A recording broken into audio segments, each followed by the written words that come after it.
We about to talk it now. Caitlyn Clark versus Angel Reese, LSU versus Iowa.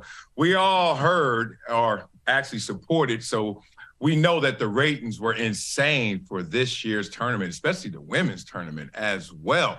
And it was in large part because of the matchups, and you just kept hearing, even I caught myself watching a couple of games, and I am not a fan of watching the college basketball game, men's or women's. I'm not, I can't lie. Baseball's right there with it. But I caught myself watching a couple of games because such a great tournament. Let's just be real about that. Now, one of the storylines, like I always tell you in sports, we need storylines. It's not just good enough to see people compete.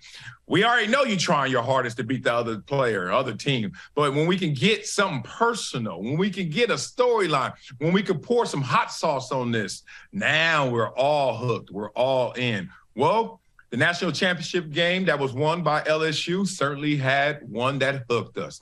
It was Angel Reese versus Caitlyn Clark. Now, y'all all saw what happened. She hit him with the John Cena.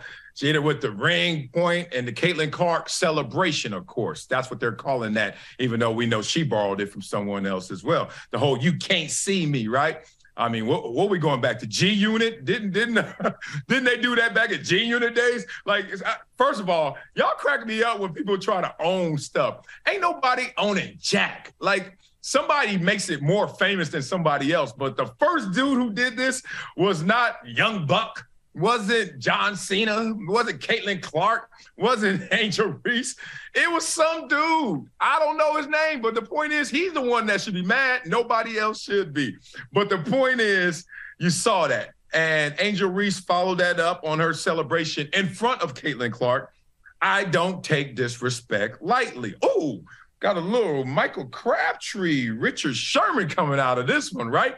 And y'all remember that one. That, to me, is still my favorite, like, storyline in the game. Forget when y'all try to sell a rivalry, and y'all selling a rivalry with new players who don't even know those other players, but they just buying into the story. I like it when it's personal. When Richard Sherman said, "Man, don't we ever try to have no mediocre receiver on me?"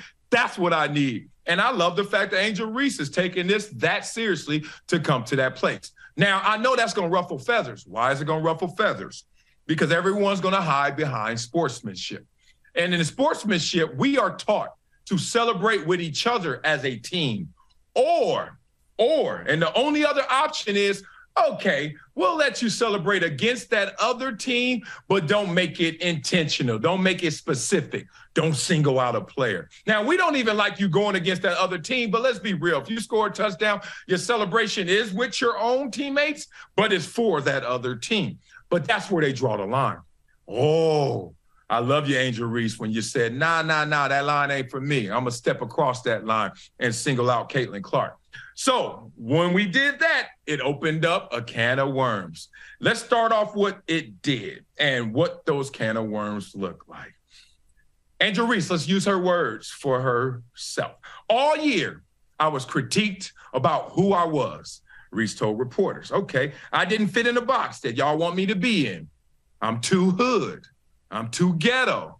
But when other people do it, y'all say nothing. So this was for the girls that look like me that's going to speak upon what they believe in. It's unapologetically you. Okay, ain't nobody stupid. We know where she's going. She wanted to make it racial, right? She thought that the coverage of her was unfair.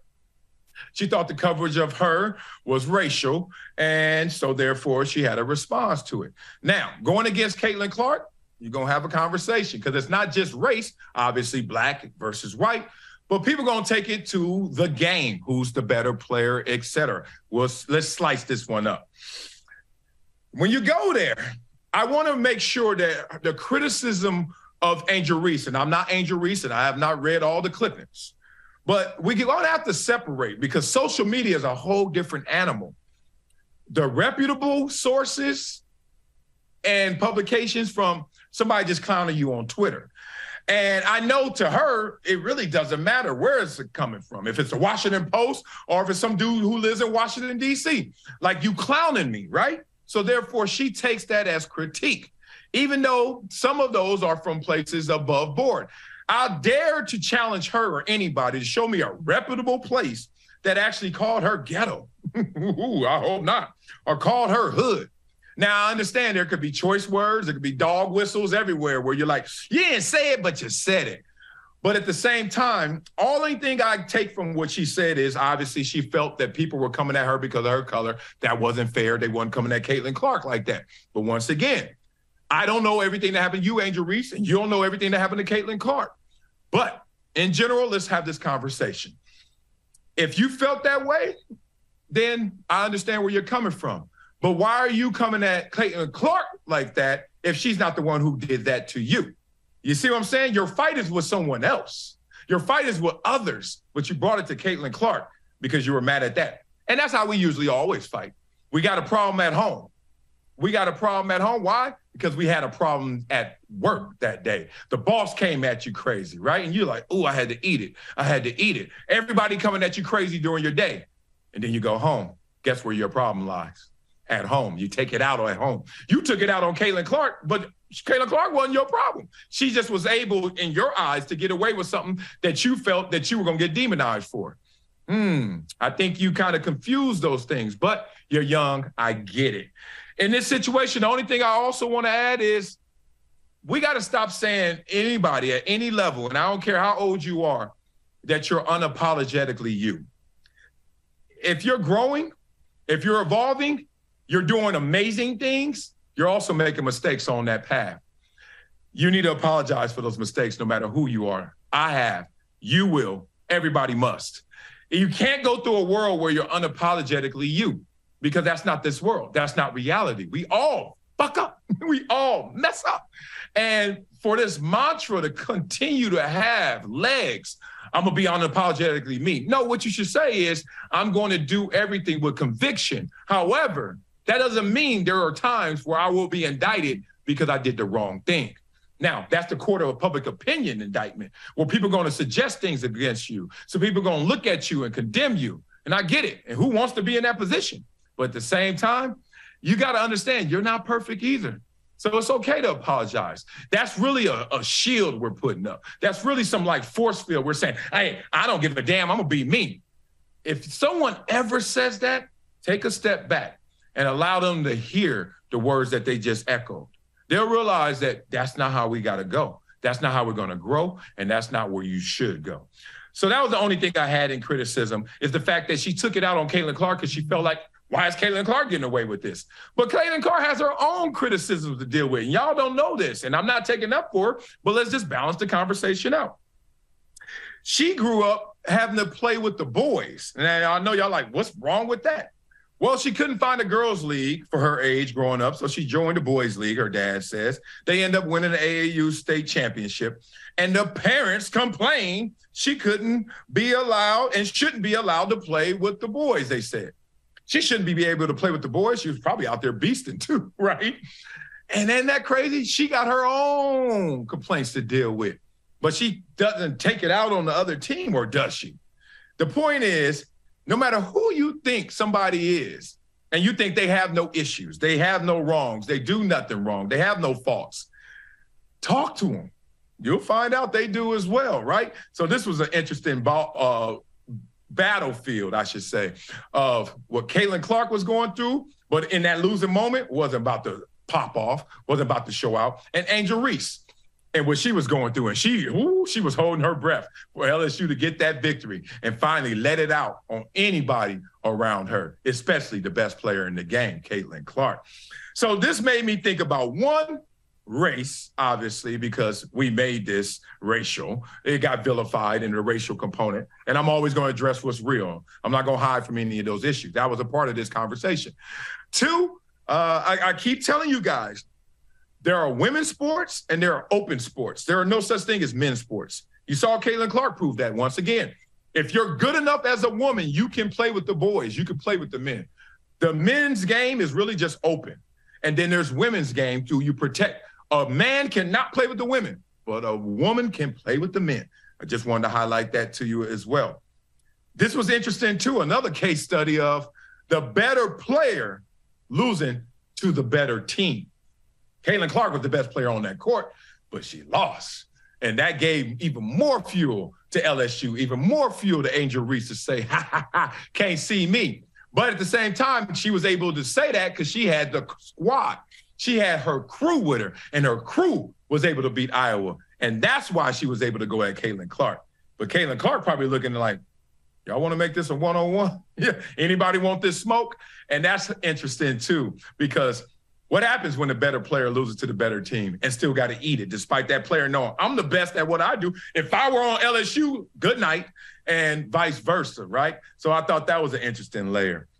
Celebrations are supposed to be done with your teammates only. But when you cross that line, and I don't have a problem with you crossing that line, bring the smoke, bring the pain, Richard Sherman style. And Angel Reese did just that. Y'all need to lay off her. But the thing that I also saw that people were saying, and people don't even catch themselves sometimes when they react, is the fact that y'all really saying, but in the women's game, aren't they supposed to be classier? Aren't they marketed different? Isn't it a different expression? Oh, man. Equal rights comes with equal treatment, right? And that's got to be enforced. And this is a great example of Angel Reese doing exactly what we've seen guys do. And when the guys did it, lit their ass up too. Richard Sherman took hell for it. Crabtree took hell for it too, because good, you getting clowned, but also was able to play a little bit of the victim card in that. Well, same dynamics right here, and I love it. I don't want it to be different for the women's game. Oh, they have to act a different way. Oh, they're supposed to be a different style. No, they out there balling to their best of abilities as well. So guess what? That comes with the same consequences. Angel, you're going to feel what Richard Sherman felt, and he got vilified for it. Take it. The whole too ghetto, too hood stuff, come on, man. We know how that goes, and we know who says that. And those are not the people you should actually harbor ill feelings towards, because they're knuckleheads, right?